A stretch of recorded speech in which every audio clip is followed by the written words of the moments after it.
मैंने जिंदगी में कभी अपना मंगलसूत्र नहीं उतारा, लेकिन बेटा आज तुम्हारे पापा की जिंदगी का सवाल है, तो मैं क्या करूं? एड्रेस वेरिफिकेशन के लिए जो आपने एड्रेस दिया था वो गलत है। क्या? ये क्या कह रहे हैं आप? ऐसे कैसे हो सकता है? तो तुम क्या चाहती हो कि तुम जो करो उसमें दीदी चुपचाप तुम्हारा साथ दे? तुम बैंक से लोन लेना चाहती थी, इसलिए तुमने दीदी से इजाजत लेना जरूरी समझा? हाँ बताओ।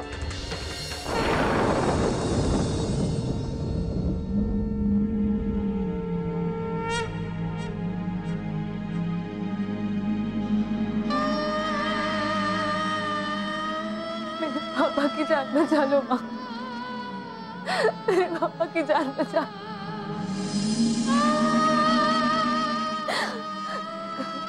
कोई तो रास्ता दिखाओ, कहाँ से लाऊं मैं इतने पैसे कि पापा का इलाज करवा सकूं? अपने भी पराये हो गए, कोई मेरा साथ नहीं दे रहा, सबने मुंह फेर लिया है। आप ही मेरा सहारा हो माँ, मेरे विश्वास की लाज रखना।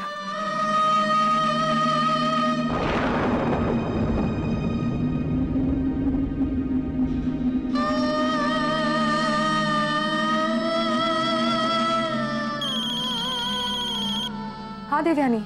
कहाँ हो तुम? मैं। पापा कैसे है? वैसे ही हैं जैसे तुम देख कर गई। क्या हुआ, कुछ पैसों का इंतजाम हुआ? नहीं देवयानी, मुझे कुछ समझ में नहीं आ रहा है, मैं क्या करूं? कोई मेरा साथ ही नहीं दे रहा है, सबने मुंह फेर लिया। मैं कहां से लाऊं पैसे, मुझे कुछ समझ में नहीं आ रहा है। तुम इतनी मजबूर हो जाओगी मैंने कभी सोचा नहीं था। देवयानी, मैंने सोचा था कि माँ और पापा ने जो शादी में मुझे गहने दिए थे उन्हें बेचकर पापा का इलाज करवाऊंगी, लेकिन वो गहने भी मम्मी ने मुझसे छीन लिए। तुम कोई अनपढ़ गवार नहीं हो अवंतिका, तुम पढ़ी लिखी हो, तुम्हें पता होना चाहिए कि कानून क्या कहता है। लड़की को दी हुई भेंट चाहे वो मायके से हो या ससुराल से, उस पर सिर्फ और सिर्फ लड़की का अधिकार होता है। उसे स्त्री धन कहते हैं। लड़की उसका चाहे जैसे इस्तेमाल करे, उसे कोई रोक नहीं सकता। उन जेवरों पर तुम्हारा अधिकार है अवंतिका, तुम्हारे ससुराल वालों का नहीं। फिर तुम्हारी सासू माँ वो जेवरा तुमसे कैसे छीन सकती है? ठीक है, मैं कुछ करती हूँ।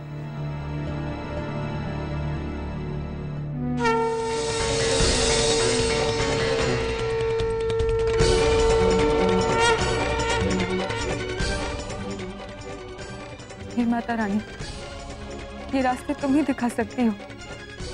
मुझे हिम्मत दो कि मैं इन परिस्थितियों का मुकाबला कर सकूं।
नमस्ते जीजू।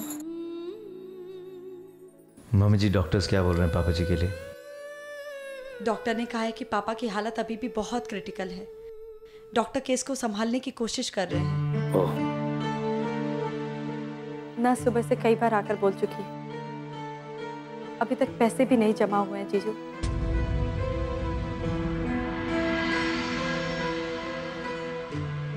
मम्मी जी, मैं आपसे कुछ पूछना चाहता हूँ मगर समझ नहीं आ रहा है कि कैसे पूछूं। पूछिए दामाद जी। मम्मी जी, कमाल की बात है, इतने साल गुजर गए लेकिन आपने और पापा जी ने अपने अच्छे बुरे दिनों के लिए जरा भी पैसे नहीं बचाए। और आज पैसे के लिए नौबत ऐसी आ गई कि अवंतिका को इतनी परेशानियों का सामना करना पड़ रहा है।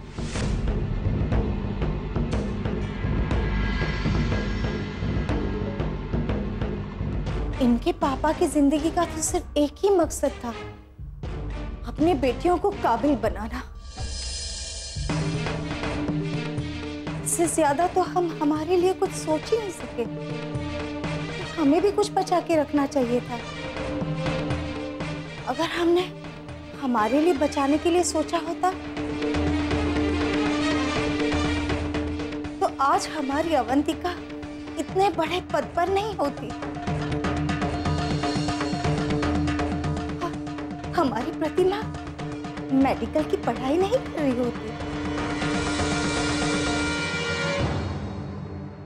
माफ कीजिएगा मम्मी जी, मगर हर माँ बाप अपने बच्चों की परवरिश करते हैं। मैं ये कह देना कि अपने बच्चों की परवरिश की वजह से आप लोगों ने अपने लिए पैसे नहीं बचाए, ये बात कुछ समझ में नहीं आती। आप ये कहना चाहते हैं दामाद जी कि हमने हमारी बेटियों को इतना काबिल बनाया, ये हमारी गलती थी? हमारी बेटियों को ऊंची शिक्षा दी, ये हमारी गलती थी? क्या इसी बात का एहसास दिलाना चाहते हैं आप हमें?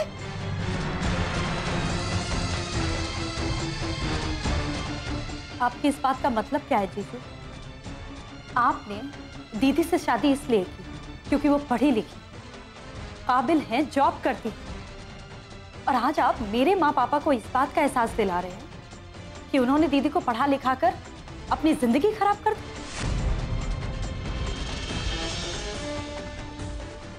देखिए, आप लोग मेरी बातों का गलत मतलब निकाल रहे हैं। मैं मानता हूं कि आपने उसे बहुत काबिल बनाया, अच्छी शिक्षा दी है, मगर शायद आप लोग एक चीज भूल रहे हैं कि वो अब शादीशुदा है, उसका एक ससुराल है और ससुराल के प्रति उसकी कुछ जिम्मेदारियां भी हैं। तो आप ये कहना चाहते हैं जीजू कि माँ और पापा को लेकर अब दीदी की कोई जिम्मेदारी नहीं? सच तो ये है जीजू कि माँ और पापा ने अपना फर्ज निभाया था, तो आज दीदी भी अपना फर्ज निभा रही है। और इस फर्ज के चक्कर में हमारे रिश्तों में जो दरारें आ रही हैं, शायद आप में से किसी को इस बात का कोई अंदाजा भी नहीं।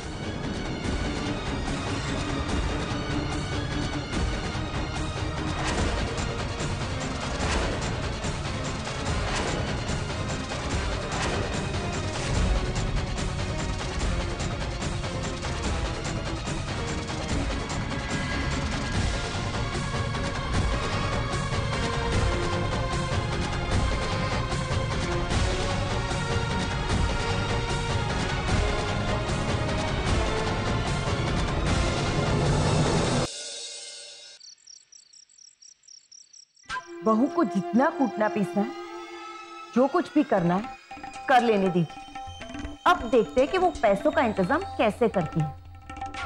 अरे जहां से भी वो करना चाहती हैं करे, लेकिन हमारा घर क्यों खाली करना चाहती? एक बात समझ में नहीं आ रही, उसकी माँ क्यों चुपचाप बैठी है?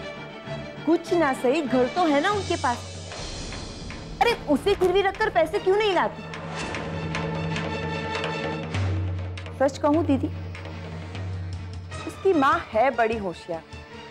सारी मुसीबत आपके सिर ठोककर चुपचाप आराम से अस्पताल में बैठी है। मम्मी,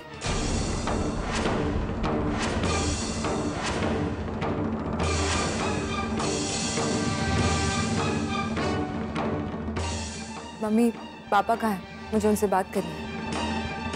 वो कहीं बाहर गए हैं, आएंगे तो बात कर लेना। और हमें भी तो पता चले कैसी क्या बात करनी है और ऐसी कौन सी बात है जो सिर्फ उन्हीं से की जा सकती है।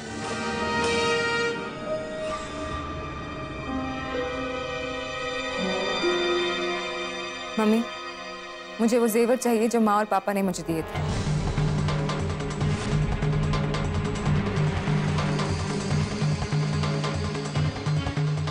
ये लो, घूम फिर कर बात वापस वहीं आ गई। देखो बहू, हमारा घर खाली करने के बजाय जाकर अपनी माँ से क्यों नहीं कहती कि वो कहीं से पैसों का इंतजाम कर ले? अगर मेरी माँ इंतजाम कर पाती तो मैं आज यहाँ आपके सामने खड़ी नहीं होती। ये क्यों नहीं कहती कि उन्होंने तुम्हारे ऊपर बोझ डाल दिया है ताकि हमारे ऊपर मुसीबत आ खड़ी है? देख लीजिए दीदी, पैसों का मामला है और जब पैसों का इंतजाम करने के लिए इतनी काबिल बेटी हो तो माँ को क्या जरूरत है पैसों का इंतजाम करने की? और वैसे भी पैसों का लालच किससे नहीं होता। मेरे माँ और पापा लालची नहीं है। अगर वो लालची होते तो मुझे जबरदस्ती वो जेवर नहीं देते। शादी में जेवरों की कोई बात नहीं हुई थी, फिर भी उन्होंने मुझे वो जेवर दिए। सच तो ये है कि आप लोग रिश्तों को पैसों में तोलने लगे। मुझे वो जेवर चाहिए, उनकी जरूरत है मुझे। ये मेरे गहने हैं और मुझे इनकी जरूरत है।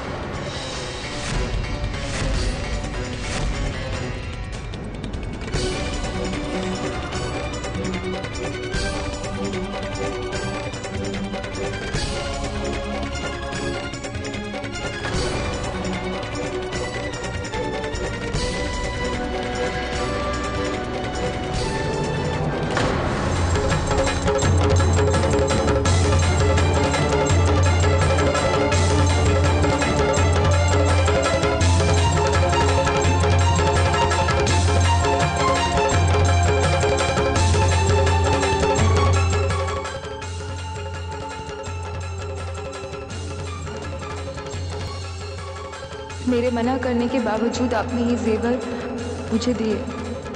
वो आपके संस्कार थे और आज जो मैं करने जा रही हूँ वो मेरा फर्ज है पापा।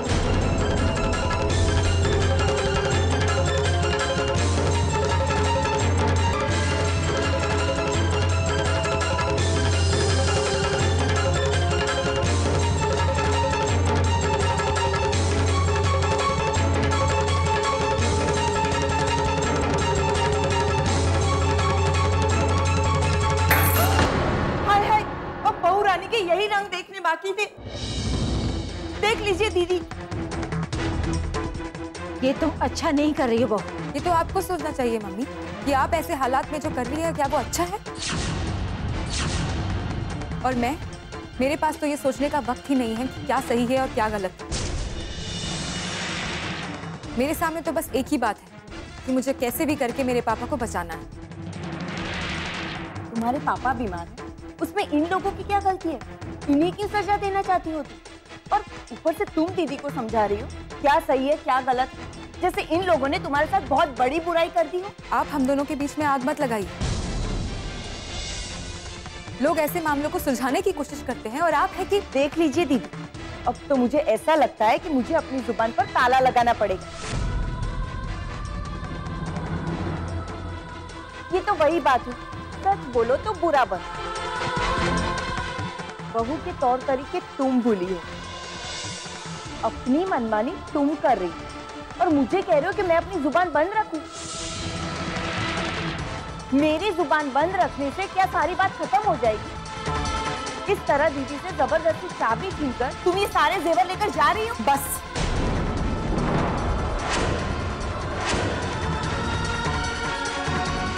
बहुत बोल लिया आप। किसने दिया आपको ये अधिकार? किस अधिकार से बोल रही हैं आप ये? शायद आप भूल गई हैं कि आप इस घर की मेहमान हैं, सिर्फ मेहमान।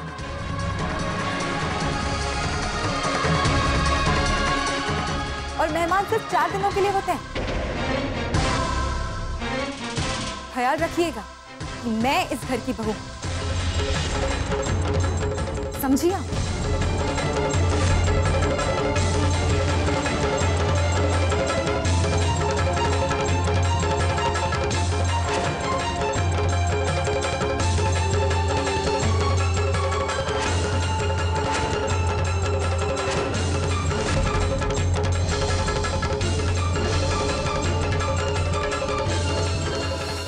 अवंतिका जबरदस्ती सारे जेवर लेकर बेचने के लिए चली गई।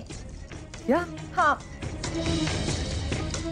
उसकी इतनी हिम्मत कि तुम्हारी माँ के मना करने के बावजूद वो सारे जेवर उठा के निकल गई।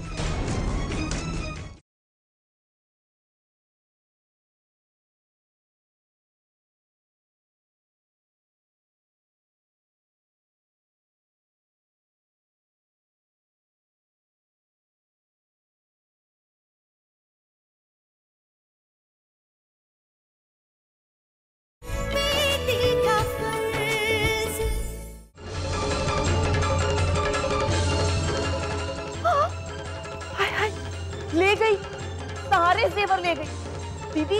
और आप अब चुपचाप देखती रही। मैंने तो आपसे पहले ही कहा था कि जेवर का डब्बा आप अपने पास रखिए, लेकिन आप है कि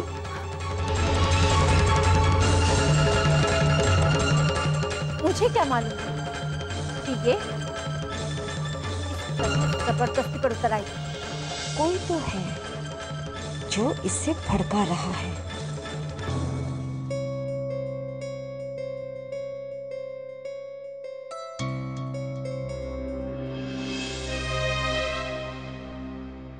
अरे दीदी, आप आ गई? हाँ मैं आ गई।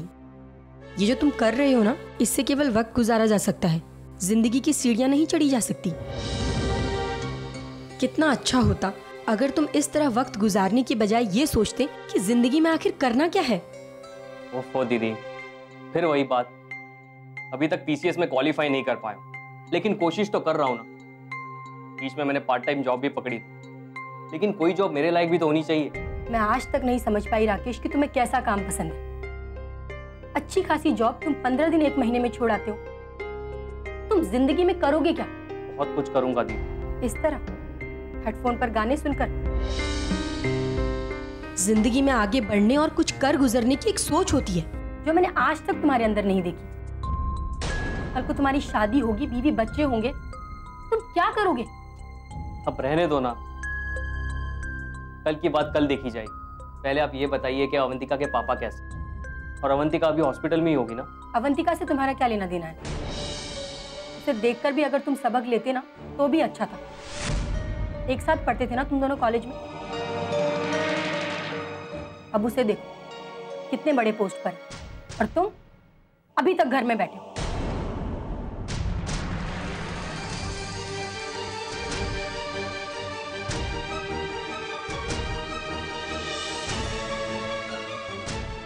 अवंतिका बड़े पोस्ट पर, इसीलिए तो मैंने सोचा कि अगर वो मेरी ज़िंदगी में आ जाए तो मेरी ज़िंदगी इसी तरह हेडफोन पर गाने सुनते हुए आराम से गुजरेगी। फिर मुझे काम करने की क्या ज़रूरत है?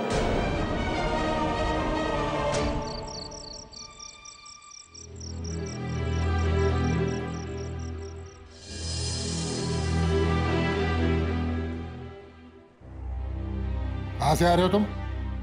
क्या बात है डैड? तुम्हें पता है अवंतिका ने क्या किया? क्या किया? लो, मुझे लगा उसने कम से कम तुम्हें तो बताया ही होगा। आखिर पति हो तुम उसके।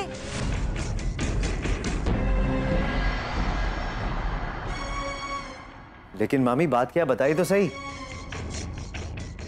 मैं बताती हूँ। अवंतिका जबरदस्ती सारे जेवर लेकर बेचने के लिए चली गई। क्या? हाँ। उसकी इतनी हिम्मत कि तुम्हारी माँ के मना करने के बावजूद वो सारे जेवर उठा के निकल गई।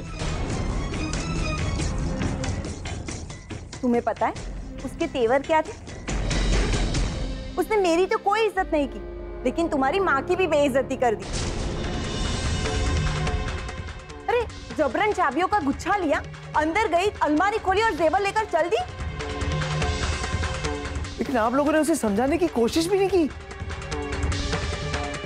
समझाने की गुंजाइश थी? तुम्हें लगता है कि हमारे समझाने से वो समझ जाती? अगर उसके तेवर देखे होते ना तो समझ में आता।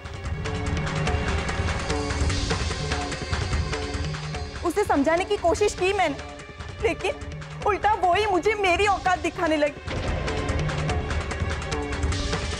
कहने लगी कि मैं इस घर की मेहमान हूँ और वो इस घर की बहू रानी।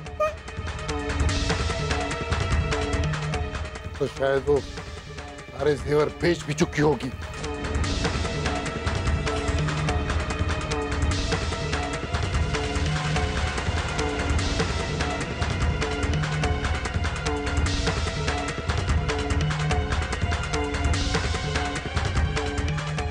क्या समझती है अपने आप को?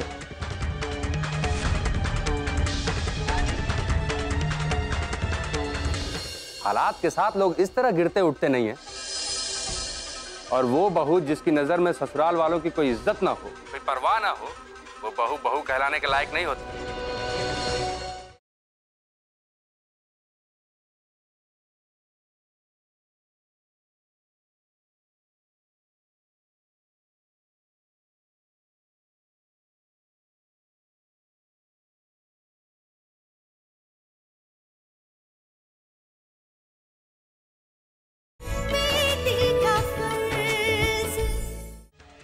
हेलो डॉक्टर, मुझे पापा के इलाज के लिए पैसे जमा करवाने थे। आप काउंटर पे जमा कर दीजिए। जी। अब डॉक्टर, मुझे आपसे पापा को लेकर कुछ बात भी करनी थी। मैं पेशेंट को देखने जा रहा हूँ वार्ड में, उसके बाद मैं अपने केबिन में ही हूँ, वहीं पे बात करते हैं। जी, थैंक यू। It's okay.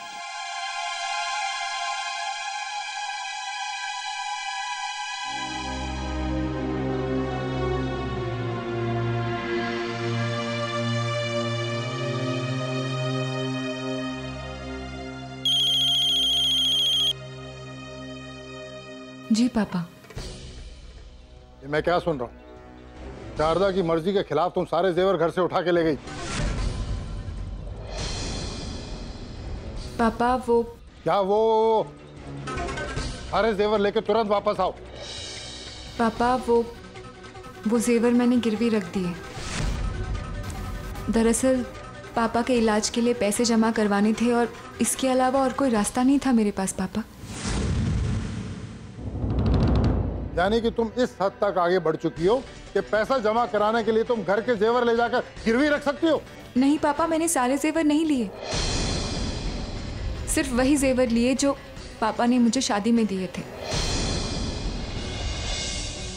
क्या उन्होंने ये कहकर दिए थे कि जब उन्हें जरूरत पड़े तो जेवर को गिरवी रखकर उनका इलाज करवा देना? तो ये कहा तो तुमसे उन्होंने? कोई बाप अपनी बेटी को गहने ये कहकर नहीं देता पापा। और कोई बेटी बहू बनने के बाद ऐसा नहीं करती जैसा तुम कर रही हो। पापा आप भी नहीं समझ पा रहे हैं, आप भी नहीं समझ पा रहे हैं कि मेरे पापा जिंदगी और मौत के बीच में जूझ रहे हैं। मैं और मेरी बहन, हम दोनों ही तो सहारा है उनका।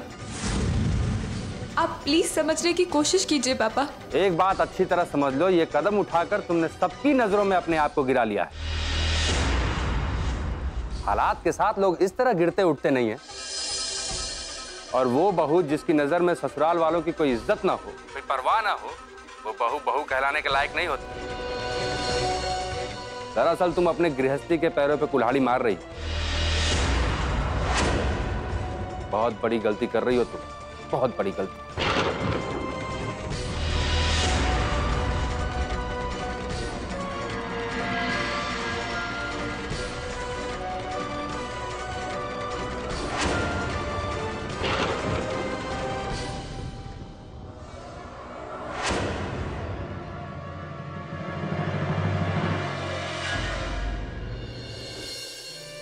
क्या इस वक्त सिद्धार्थ को मेरे साथ नहीं होना चाहिए था? मेरा मतलब है कि अगर उनके माँ बाप की तबीयत खराब होती तो क्या मैं खुद को रोक पाती? आप तो ऐसे कह रहे हैं मामा जी जैसे आप इस घर के मालिक हैं और मैं यहाँ मेहमान बनकर आई। मालकिन तो तुम भी नहीं हो इस घर की बहू, सिर्फ बहू। हाँ, मगर आजकल तुम्हें अपने कर्तव्य याद नहीं।